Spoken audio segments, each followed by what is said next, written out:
Hola, ¿qué tal? Bienvenidos nuevamente a este episodio de este podcast donde vamos a dar un pequeño giro. Vamos a hablar qué pasa después de temas de fertilidad, qué pasa después del embarazo. Entonces vamos a hablar de nacimiento humanizado o nacimiento respetado. Y para eso tenemos una gran invitada, una gran amiga que es Paloma Morlán. Paloma, muchas gracias por estar aquí. Hola Gus, muchas gracias por invitarme. Y Paloma es especialista en pediatría y subespecialista en neonatología.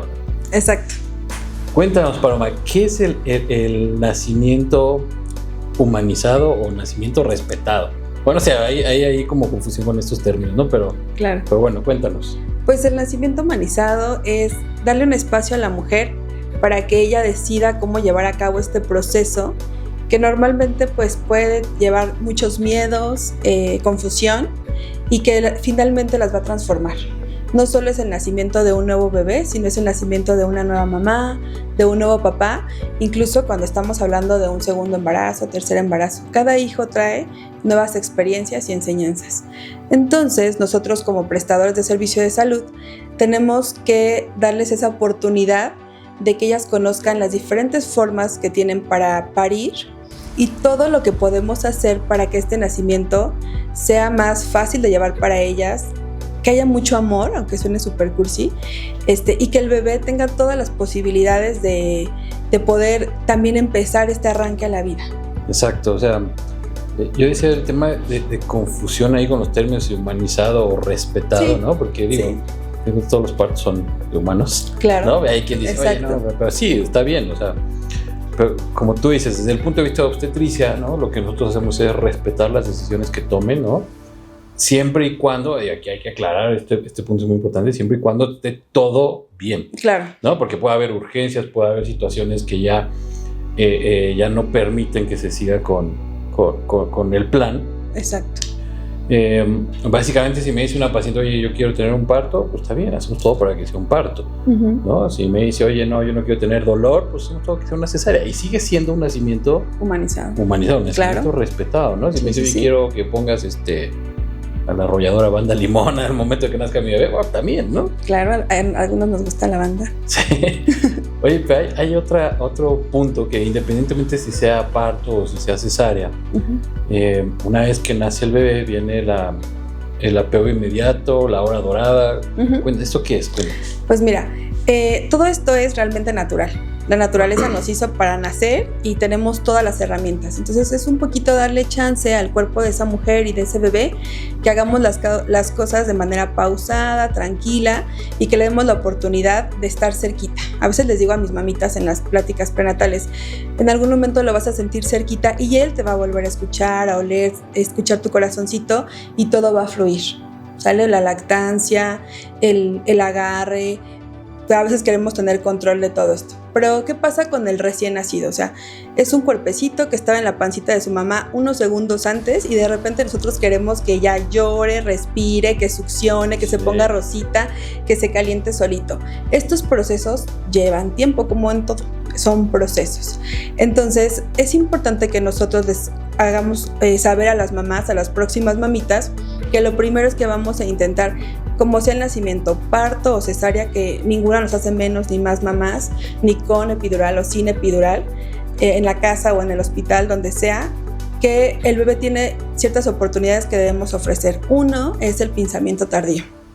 Y ahí el pinzamiento de cordón umbilical. Exacto, el pinzamiento. Tiempo? Pues es variable, ¿sale? Sí.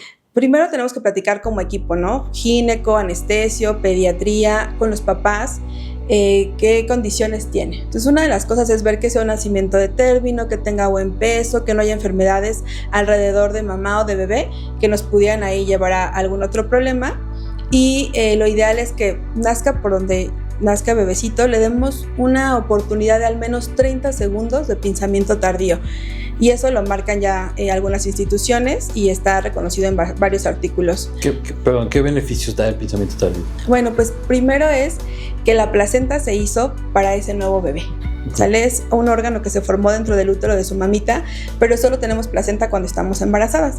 De tal manera que esa placenta se encarga de llevar la sangre y los nutrientes al feto continuamente. Entonces, la placentita se va enterando o se va dando cuenta que ya van a ser bebé y empieza a mandar sangre, hormonas, nutrientes para que ese fetito sobreviva fuera del útero de mamá. Entonces nos ayuda a tener mejor volumen sanguíneo, a que todos los procesos dentro del cuerpo de bebé, hablando principalmente de los respiratorios y los cardíacos, se lleven a cabo en un momento tranquilo, no sea todo como tan de golpe. Y entonces el corazón también se entere que se tiene que cerrar un hoyito y los pulmones se enteren que ya tienen que llenarse de aire y no solo dejar agüita. Y también nos da chance de pasar un poquito más de sangre para disminuir transfusiones. Y actualmente ya hay estudios que dicen que incluso en bebés prematuros y también en los bebitos de término, el día de mañana van a tener un mejor neurodesarrollo social, motor, lenguaje, palabras, o sea, todos esos bebitos se ha visto que mejora, solo porque nosotros les demos chance de 30 segunditos al menos, ¿sale? Lo ideal incluso puede ser 1 minuto, o a veces también la bibliografía dice pues que deje de latir el cordón, que el cordón umbilical ya se vea blanquito, ahí es un buen momento para pinzar el cordón. Okay. E igual, Gus, como dices, ¿no? A veces fanatizamos un poquito, siempre hay que platicar con nuestros médicos y saber que habrá momentos en los que no va a ser posible el pinzamiento tardío. Exacto, si nace muy amoladón. Sí, bebé, ¿no? o la mamita.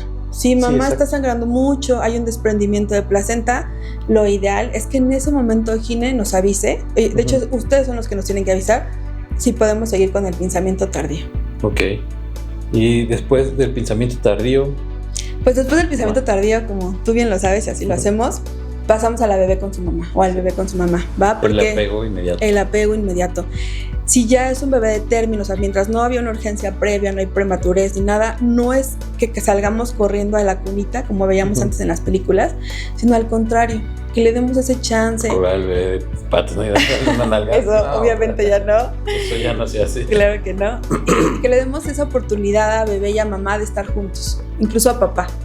Siempre los papitos pues los van a ver como súper azulitos, porque recuerden que en la vida fetal el bebé satura el 60%, o sea, se ven súper azulitos, pero vamos a tener algunos minutos para que se vayan poniendo rositas. Nos dicen que hasta 10 minutos, mientras mi bebé muestre que está respirando por sí solito, vemos movimientos en el tórax, vemos cómo va cambiando de color y vemos cómo empieza a hacer movimientos en búsqueda de su mamá. Ok, ese es el apego. Es apego inmediato e intentar estar ahí el mayor tiempo posible. Y después de eso, bueno, ahí es donde se evalúa la famosísima calificación de Apgar, ¿no? Sí. Tengo muchas pacientes que me dicen, oye, es 9.9 de Apgar. No, en realidad es 9 al minuto de nacido y 9 a los 5 minutos, claro, ¿no? Que es justo esto que dices tú, la coloración, los movimientos, ¿no? El tono, la frecuencia cardíaca, ¿no? Exacto. Oye, y digo, lo que hacemos, bueno, porque digo, en Saber Paloma trabaja conmigo, ya recibe a los bebés de las embarazadas que yo llevo, les llevo el control, es que empiezas lactancia luego, ¿no? Sí, claro, es importantísimo. Pues la lactancia materna es nuestro alimento. Hay otras formas de alimentar a los recién nacidos, ya sea prematuros, hay bebitos con alergias. Nunca nos vamos a casar con hablar mal de algún tipo de fórmula o algo, pero nuestro primer alimento debe de ser la lactancia. Todo el embarazo, el cuerpo de la mamita, las boobies de la mamita se fueron preparando para alimentar a ese bebé y empiezan las primeras gotitas de calostro, que son súper poquitas, son amarillitas así brillantes y súper espesas, por eso decimos que son como gotitas de oro. De tal manera grasa, tienen mucha grasa. Tienen mucha grasa, tienen muchos anticuerpos, traen un chorro de azúcar y también traen agüita que va a hacer que permanezca vivo ese bebé. Entonces, cuando nosotros no damos oportunidad a la mamá y al bebé de tener ese apego y ese inicio con lactancia materna, a veces aumentamos el riesgo de que no logremos una lactancia exitosa. Pues tiene que ser luego y aumentan las probabilidades. Sí, y bueno, a veces con que lo dejemos con su mami y estemos ahí intentando no lo separemos, para que al menos en la primera hora, que llamamos hora dorada, el bebé tenga ese chance. También cuando nace bebé, nace con toda la adrenalina, ¿no? De que tuvo un nacimiento, y eso hace que el bebé esté súper activo. Entonces, si no logramos pegar al bebé en esa primera hora, después de esa hora baja la adrenalina, se cansan, tienden a dormirse mucho y nos cuesta mucho trabajo intentar lactancia. Entonces, cuando no hay ninguna enfermedad alrededor de mamá o de bebé, lo ideal es que lo empecemos a hacer. Lo más pronto posible. Muy bien. Oye, cuéntanos, digo, no sé que que antes de que nazcan los bebés tú hablas con las mamás y les explicas qué es lo que van a hacer, cómo lo van a hacer y por qué, ¿no? ¿Qué es lo que haces con un bebé? O sea, para que te conozca, una vez que nace el bebé, ¿qué es lo que se le hace? ¿No? Aparte de todo esto, ¿no? Bueno, siempre vamos a estar en un lugar que tenga todo, por cualquier eventualidad. Entonces... perdón que te interrumpa, es algo importante, porque luego me dicen, oye, es que, no sé, mi abuelita tuvo su bebé en la casa y nació todos bien. Bueno, sí, pero claro, no sabes cuál se va a complicar, ¿no? Puede complicarse de un momento a otro. Entonces es mejor tener todo y no usarlo, yo sí les digo, ¿no? Exacto, sí, o sea, nuestra obligación es tener todo. Entonces, lo primero que hacemos cuando llegamos al hospital, que tenemos una cita por un nacimiento, es revisar que todo esté listo. La cuna, todos los instrumentos del estetoscopio, el aparatito que mide el oxígeno, los medicamentos que tuviéramos que usar en su momento, estar preparados, conocer al paciente, por eso es súper importante la consulta prenatal. Y es donde nos damos cuenta de todos los factores de riesgo que pudieron haber pasado en el embarazo y también los factores de riesgo paternos, porque a ustedes les toca ver a la mami y se la saben toda, pero después ya resulta que papá tiene una hermana así o tuvo un sobrino con estas enfermedades, bla, bla, bla, y pues de estar preparados. Entonces lo primero que hacemos es eso, estar preparados, volver a platicar con los papás y después ya cuando ustedes empiezan el procedimiento, ya sea parto o cesárea, pues estamos todo el tiempo ahí hasta que nace bebé y apoyamos a la mamá en este inicio. Cuando es un embarazo que todo fluyó bien y que el nacimiento fue bien, realmente solo las acompañamos, nos invitan a secarlos un poquito, les quitamos moquitos y la lactancia.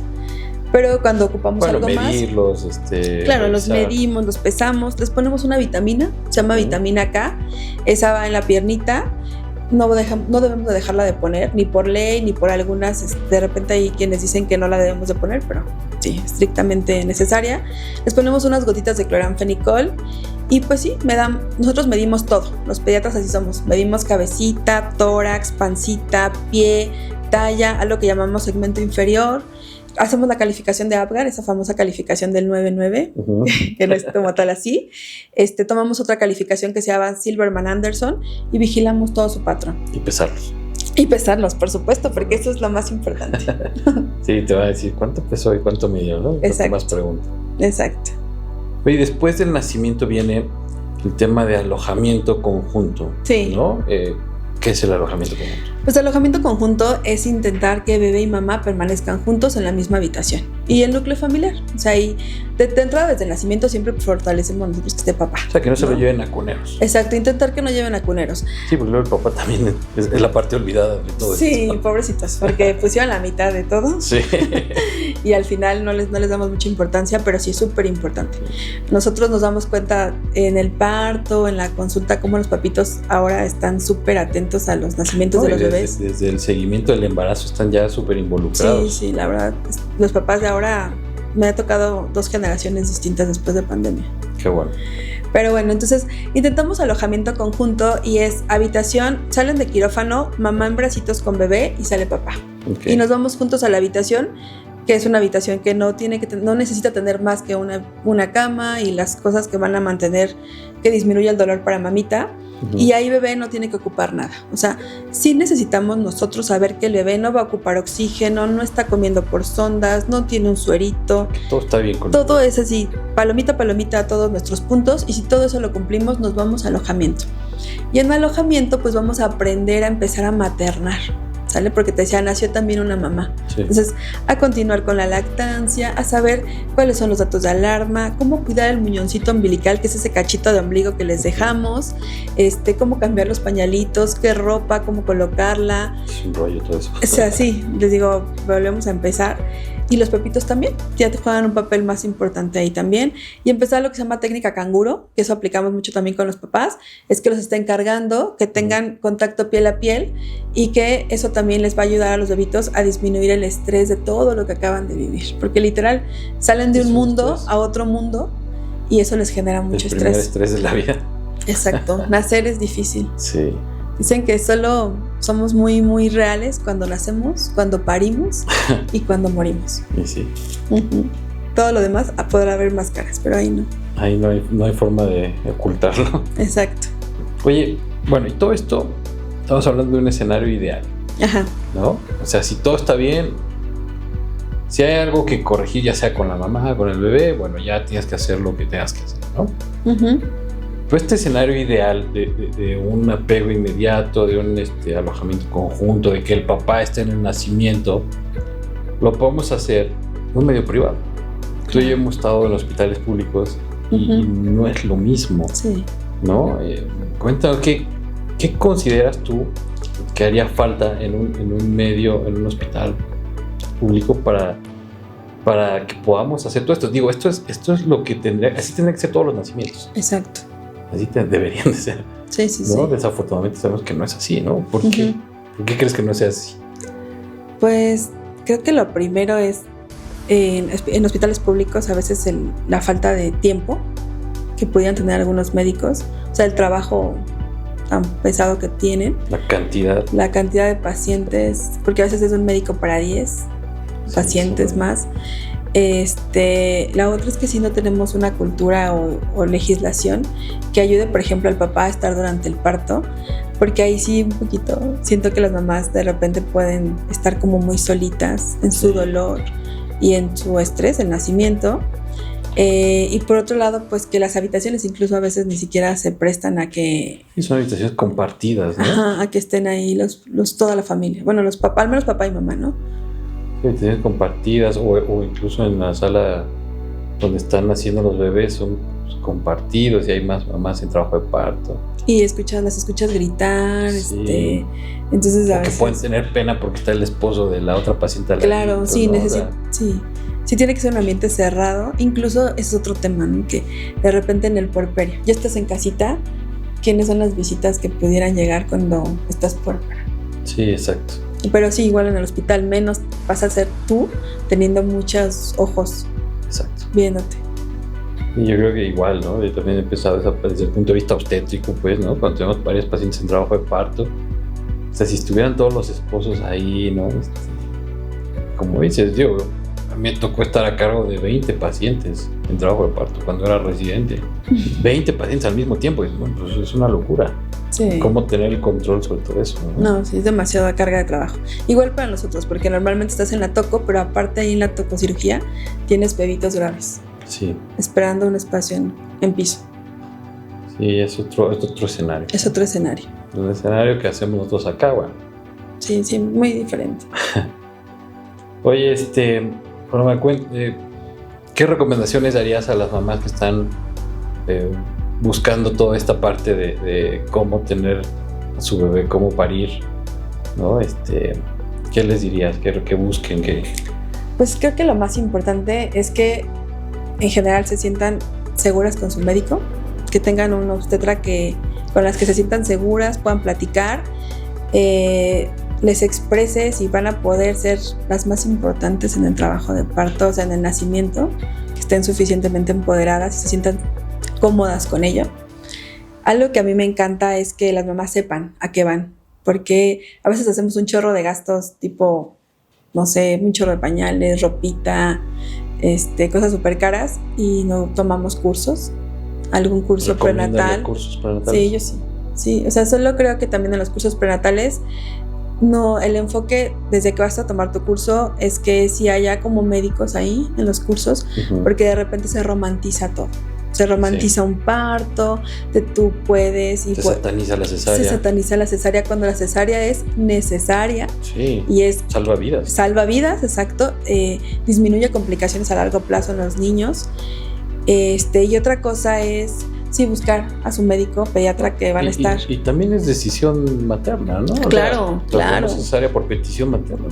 Y está bien. Sí, ¿no? Sí, o sea, hace poco escuchaba un podcast de unas mamás que comparaban, pues yo tuve cesárea, yo tuve parto, pero el mío fue sin anestesia. Pero el mío no fue, el mío fue en casa. No, o sea, ¿quién es mejor? No, exacto, no, todas somos igual de mamás. La maternidad es súper difícil, entonces... No, desde ahí no debemos empezar. O sea, sentirse en confianza, sentir que con el obstetra pueden hablar de lo que quieren, de lo que esperan, ¿no? Alguna vez, ¿te acuerdas, no? Llegó una paciente con una lista de lo que quería, ¿no? Me encanta, bueno, sí. Los planes de parto. Exacto, está padrísimo, sí. ¿no? A la mera no pudimos cumplir todo porque se complicó, pero Sí, el plan Pero de parto. está muy bien que lleguen con eso y que lo platiquemos desde la consulta, ¿no? Sí, a mí me encanta que me manden su plan de parto y ahí podemos como platicar exactamente qué del plan de parto sí se puede seguir. De repente si hay cosas que te digo, no se pueden seguir porque ni por ley, o sea, ni por norma oficial mexicana lo podemos hacer y ponemos en riesgo al bebé o a mamá. Pero les explicas. Generalmente casi siempre llevamos el plan de parto de todas porque es un sueño. Exacto. ¿Va? Sí, alguna vez una paciente me decía que si podía tener velas en el quirófano y dije, no, está el oxígeno y explota todo el hospital. Pero de ahí en fuera todo lo demás sí. Pero aromaterapia sin sí, con difusores, todo exacto. eso sí ya es otra cosa, ¿no? Pero velas, dije, no. Sí. Pero bueno, es platicarlo, justamente. Exacto, ¿no? Platicarlo, pero que te sientas en confianza, ¿no? Porque igual hay médicos que te dicen, no. Sí, yo trabajo así y si quieres, no. Exacto, yo voy a hacer lo que yo quiera. Por eso decimos, es el empoderamiento a esa nueva mamá de poder elegir, de decidir y de tener conocimiento para que hablemos con conocimiento. Y también saber hasta dónde. Exacto, sí, no romantizar nada. Saber hasta dónde y si algo se complica, que confíen en la persona con la que están. Exacto. En el equipo con el que están, ¿no? Porque es todo un equipo.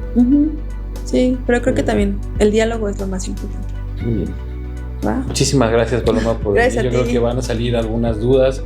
Si tienen dudas, vamos a dejar todos los datos de Paloma para que la sigan en redes.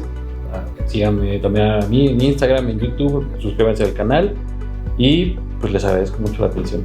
Nos vemos pronto. Gracias.